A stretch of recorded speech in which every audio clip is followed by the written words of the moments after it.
We are catching up with One of Them Days, which we heard was awesome and missed for some reason last week. We were sort of juggling a bunch of stuff, but I'm so happy we found time to catch up with it. So many of you guys said that it was great, has great reviews. We wanted to see it. So here we are. Come subscribe and hang out with us, because although we are in the midst of award season, big, serious, heavy, 3.5 hour long movies with intermissions and overtures. Gosh, it just feels good to laugh. So come hang out with us. Alonso, what's this movie about? Well, yeah, it didn't help that studios arranged the screenings of Wolfman and One of Them Days to be happening at the same time. And both of them were happening before the fires were really not a problem. So, I didn't go to either of those press screenings, but I'm so glad I caught up with this. You paid the rent, right? I did. Hey, what, motherfucker? Oh, you look real alopecia today. Do you have the rent? Keke Palmer and SZA star as Drew and Alyssa. They are roommates. It's the first of the month. Rent is due. And Alyssa, unfortunately, gave the money to her no-good boyfriend to give to the landlord. And, of course, he wound up not giving it to the landlord. So they've got the rest of the day to scrape together the rent, or they're going to get tossed out of the apartment. Meanwhile, Drew is hoping to get promoted to a management position at the Norms, where she is a waitress. And so, she's got that interview hanging over her head as well in the afternoon. And, wackiness and shenanigans ensue. This is a really funny comedy. It's a great LA movie. It's a great economic anxiety comedy. It's a great buddy comedy. I think Keke Palmer and SZA are a comedy duo waiting to happen. This is SZA's first movie, and she's terrific in this. And the two of them together have great comedic interplay. This movie's a blast. So fun, and it does so much so well, and yet feels so light on its feet. Mm-hmm. Like, it's achieving a lot on a lot of different levels. As you say, it is this buddy comedy. Both characters are drawn so distinctly, that Drew is sort of the more serious of the two, and Alyssa is like kind of the flighty artist, but you can see how that friendship works, and it always feels true, the way they prop one another up, the way they react when there's some tension between them. So that always felt really great to me.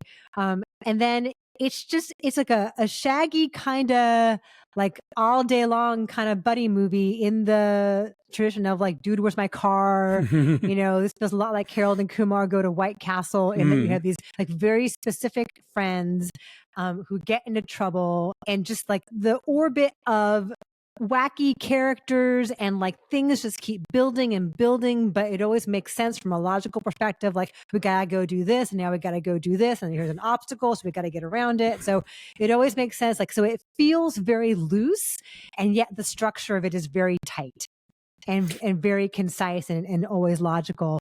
And yet, as you say, like, there's something a lot more serious on its mind, because where they live in LA, they live in Baldwin Village. Not a lot of movies get set in this part of Los Angeles. It's sort of like between La Brea and Crenshaw, and like south of the 10, and like north of Baldwin Hills, which is a very wealthy African-American part of Los Angeles. And it feels so true in its sense of place. Yeah. And yet it also depicts, in a way that is funny, but also biting, what gentrification has looked like. Yes, in parts of LA like this. Yeah, and what I also like about that fact is that the gentrifying character, who's played by Maude Apatow, is not the villain here. Like, she's just moving in, but they use that character as a way to sort of like ping a lot of different ideas and whatnot. It's a really fun cast, like just a lot of great characters. Even if they get like one or two scenes, just really stick.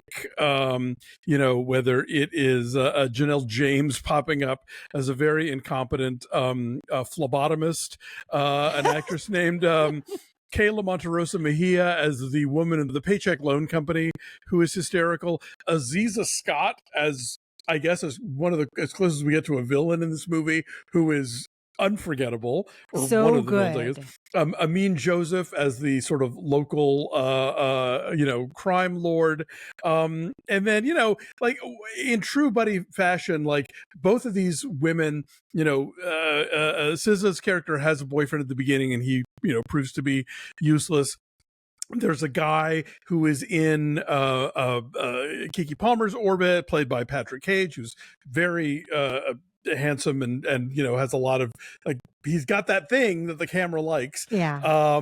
But they're not the focus. You know, it's not about the guy getting the guy, the establishment of the guy. It's about their friendship and about their own hopes and dreams and career goals and all that stuff that kind of come through in the film. And it's a lot of fun to watch.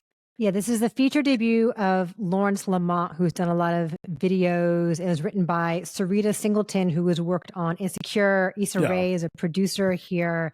And yeah, you're right. Like all the peripheral characters, like they don't feel like over the top, wacky types of the kinds of characters you would see in a broad comedy like this. Like they all feel kind of surprisingly well fleshed out, and yet they have surprises to them. Like things don't necessarily develop the way you think they're going to. And yeah, that's true with the Maude Apatow character as well. Like she could have been the butt of jokes, like the fish out of water, like the white girl in the black neighborhood, and that plays out differently than you think it's going to. I love the costume design. The costume design is very relevant to this story.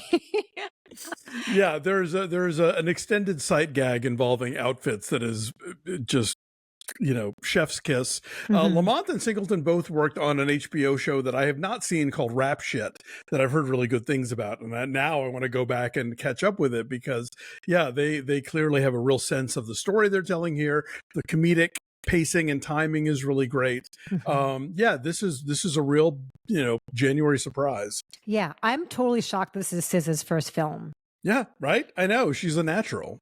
Crazy charisma. I mean, she's been a performer for a long time, but like this is acting. It's a different set of craft and skills. It doesn't always translate, the musicians, you know, becoming actors, but in this case, it totally She's works. Charming as hell, though. Like her timing, her delivery. There's like a low key, kind of stealthy, understated way she has with her delivery. That's like it kind of lulls you in. There's something hypnotic about her presence, but also like really hits you with the charisma that she has. And then Keke Palmer, of course, has been doing this forever and is a total pro. And they have great timing with each other. And like you come to legitimately care about these friends and like, are they going to make it?